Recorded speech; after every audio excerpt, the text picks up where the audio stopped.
From the moment Evil West boots up, you feel an unapologetic nod to the golden age of action games. There's no sprawling open world, no endless lists of side quests, just a straightforward journey drenched in blood, bullets, and pure, unfiltered fun.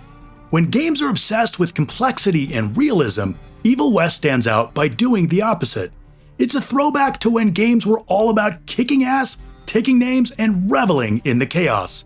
And honestly, it's exactly what I've been craving.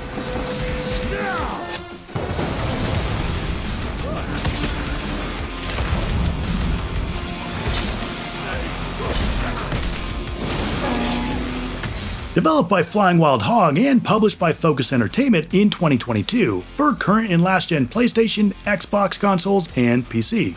Using a mix of melee, shooting, and special powers, you'll kick the crap out of wave after wave of the denizens of the underworld. Inspired by both Devil May Cry and 2018's God of War, Evil West has a solid foundation for a bloody good time. But with a stripped-down design, it scratches that old-school itch. Though you may want to get some cream for that. And, what is all too rare these days, you can play the whole campaign with a buddy in couch co-op, which I always appreciate. This Wild West meets steampunk meets vampire hunter mashup is consistently over the top in the best possible way. The premise alone is so much fun. Cowboys and undead, though the writing's nothing to write home about. Suck my fat dick? Yeah, exactly. You play as Jesse Rentier, voiced by Derek Hagan, a badass defender of the American frontier from supernatural monstrosities. Humans are starting to get the upper hand, and the monsters wage all-out war. This is a mostly straightforward good versus evil story, and while there are some twists along the way, you'll probably see them coming, and they're fairly inconsequential, since the focus is just on tearing through tons and tons of monsters. The game is broken up into a handful of linear levels moving at a breakneck pace, from one action set piece or combat arena to the next, as you travel through a surprising number of different locations. Don't expect any puzzles, crafting, or much of anything else. The stuff you do outside of combat is really just to get you to the next section for more combat. Anytime you walk into a big arena-like area, you better be ready for a fight. Jesse's movements feel weighty, reminding me a lot of Marcus Phoenix, where you're not built to outrun, well, anyone, and thankfully you won't need to. You're strapped with a small arsenal of period-appropriate weapons, like a 6-shooter, rifle, and of course, my boomstick! You can get up close and personal, uppercutting enemies to juggle them with motherfucking air combos. Or take enemies out from a distance with the revolver, or more accurate rifle. Each gun only has limited ammo before you need to reload, but you have infinite ammo, so, you know. One less thing. And then you've got a handful of Old West sci-fi gear, like a Tesla-style gauntlet that can be charged with electricity, allowing for all sorts of insane badassery like grabbing enemies to pull them closer, dashing long distances, or shielding from incoming attacks. Or hell, use an electric attack to slam them on the ground with splash damage that feels so damn good.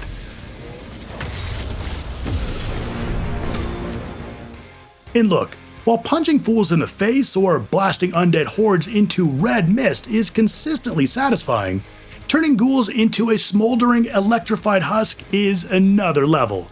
Each weapon feels great with satisfying feedback, shredding through the enemies, turning them into bloody chunks. It all feels fast, visceral, and satisfying, which isn't a surprise considering Flying Wild Hog's other titles.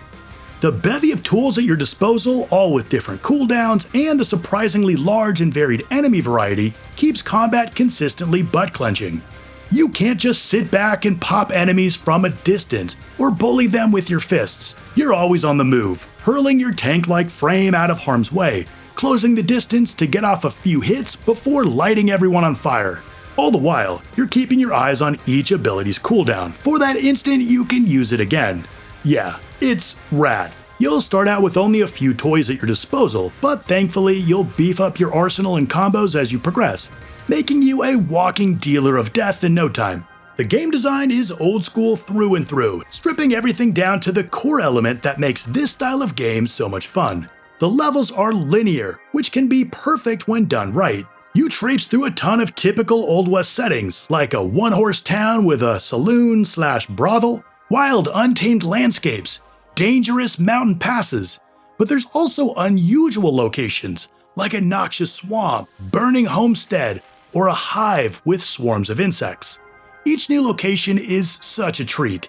Even the locations you expect are filled with interesting and exaggerated details, like a full moon that nearly fills the sky. Oh, and there's a shit ton of spiders. So many, in fact, you can actually toggle on an arachnophobia mode. Yeah. The attention paid to every minute aspect is off the charts. This isn't a massive studio, so they smartly curated what you see and punched that up to 11. The mostly linear environments focus your attention. Whether in resolution or performance graphics settings, this game is stunning. That's not to mention the characters.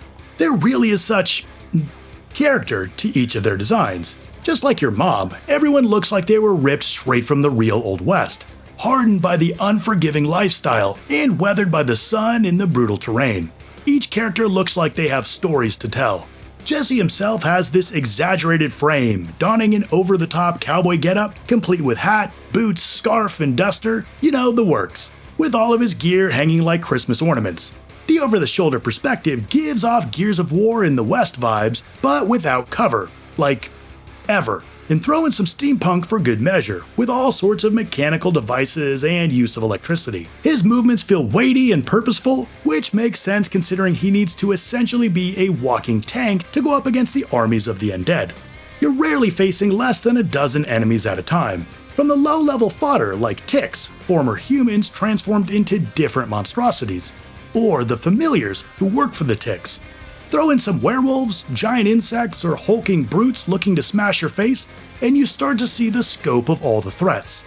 That's not to mention the bigger variants with shields or can teleport, all the way up to the huge set-piece bosses.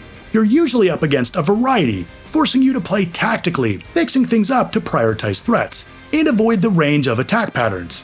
The smaller enemies aren't much of a threat on their own, but can swarm you in groups. But the big baddies do big damage.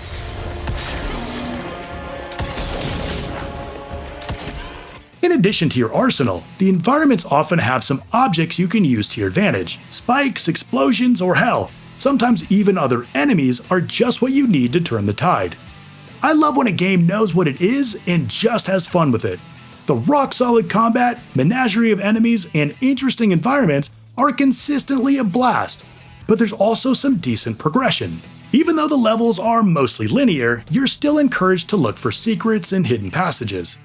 In treasure chests, breakable boxes, and sometimes just lying out in the open are tons of lore to fill in more of the world. Bucks for buying more upgrades, perk points to give you new abilities, new weapons, and skins for changing up Jesse's look.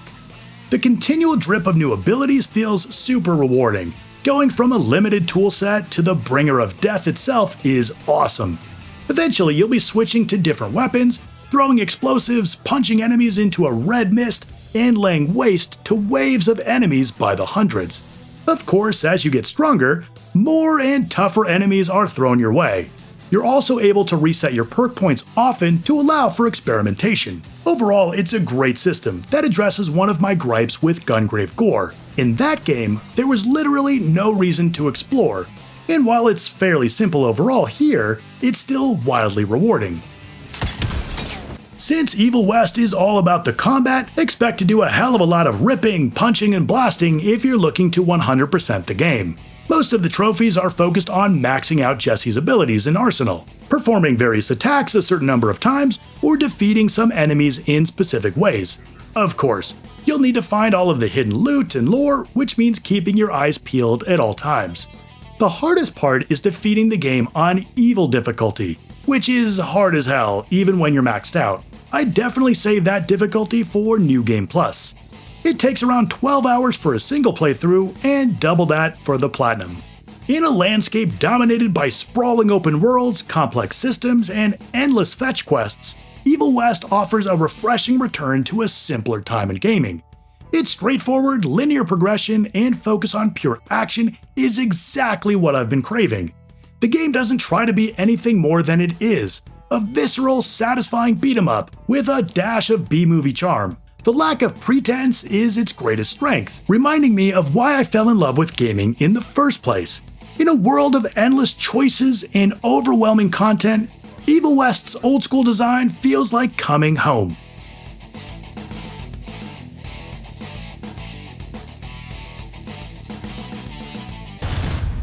You didn't see that coming.